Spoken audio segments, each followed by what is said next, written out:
So friends, welcome to your channel MPPSC with Pravesh. In this video, we are going to discuss current affairs for 8th of March 2025. तो 8 मार्च 2025 की जो important news है और आपसे खासकर UPSC या MPPSC में पूछी जा सकती हैं उसके बारे में हम लोग डिस्कस करेंगे। और आज हमारे पास सिर्फ एक ही न्यूज़ है, that is related to International Women's Day. और आज अंतर्राष्ट्रीय महिला दिवस है और 8th ऑफ मार्च को इंटरनेशनल वुमेन्स डे मनाया जाता है, ये ध्यान रखिएगा।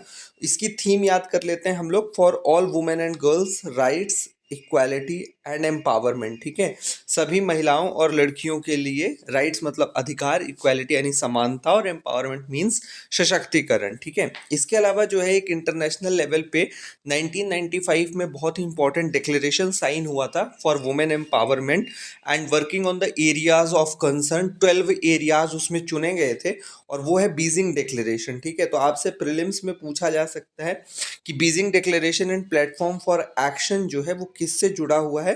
वो वुमेन्स राइट्स से जुड़ा हुआ है एंड वो कब साइन किया गया था, 1995 में। Then we have sustainable development goals, अभी हमारे चल रहे हैं, उसमें जो पांचवा गोल है sustainable development goal 5, that is related to gender equality. तो ये सस्टेनेबल डेवलपमेंट गोल्स जो है वो कभी भी आपसे प्रीलिम्स में यूपीएससी हो या एमपीपीएससी पूछा जा सकता है। तो ये जो है इसका ध्यान रखिएगा, sustainable development goal 5 is related to gender equality. इसके बाद जो है वो गवर्नमेंट ने अपनी वेबसाइट जो है, कि आप जानते हैं कि गवर्नमेंट ऑफ इंडिया की जो एक इम्पॉर्टेंट वेबसाइट है वो पीआईबी है। ठीक है, इस वीडियो में या आप जितने भी वीडियो करंट अफेयर्स के देख रहे हैं तो हम इसको कवर करते हैं द हिंदू से, ठीक है, एंड पीआईबी से, प्लस एमपी की न्यूज़ के लिए जो है वो we refer to Dainik Bhaskar. ठीक है, तो ये हमारा सोर्स है। तो पीआईबी क्योंकि गवर्नमेंट की वेबसाइट है और जब गवर्नमेंट किसी चीज़ को हाईलाइट करती है तो there are very high chances of being asked in examination. तो उन्होंने अपनी वेबसाइट पे जो इंटरनेशनल वुमेंस डे सेलिब्रेशन है उसको, उसमें फॉलोइंग चीज़ों को हाईलाइट किया है। ठीक है, तो हम लोग भी देख लेते हैं उनको। सो गवर्नमेंट हैज़ हाईलाइटेड कि there were 15 women in the Constituent Assembly. ठीक है, तो 15 महिलाएं थी कॉन्स्टिट्यूएंट असेंबली में, संविधान सभा में हमारी कितनी महिलाएं थी,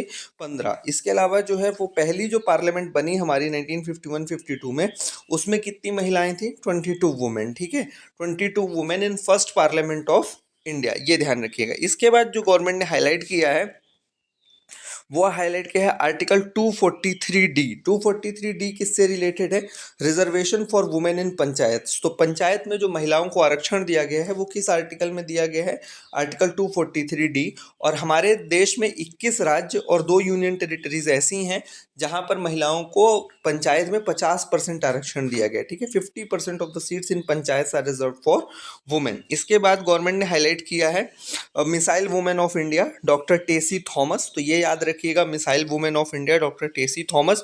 और आप वीडियो में कमेंट करके बताइएगा कि किसको मिसाइल मैन ऑफ इंडिया कहा जाता है। ठीक है, इसके बाद जो एक और वुमेन को हाईलाइट किया गया है वो है Anita Kundu. She is first Indian women to climb Mount Everest from both Indian and Chinese sides. ठीक है, तो इंडियन साइड से भी और चाइनीज साइड दोनों तरफ से माउंट एवरेस्ट पे क्लाइम करने वाली पहली महिला है अनीता कुंडू। उसके बाद वर्तिका शुक्ला जी को हाईलाइट किया है, she is the first chairperson and managing director of engineers India limited. ठीक है, तो इंजीनियर्स इंडिया लिमिटेड की पहली चेयरपर्सन और मैनेजिंग डायरेक्टर हैं वर्तिका शुक्ला। ठीक है, तो ये थी आज की हमारी important news. Thank you and have a nice day.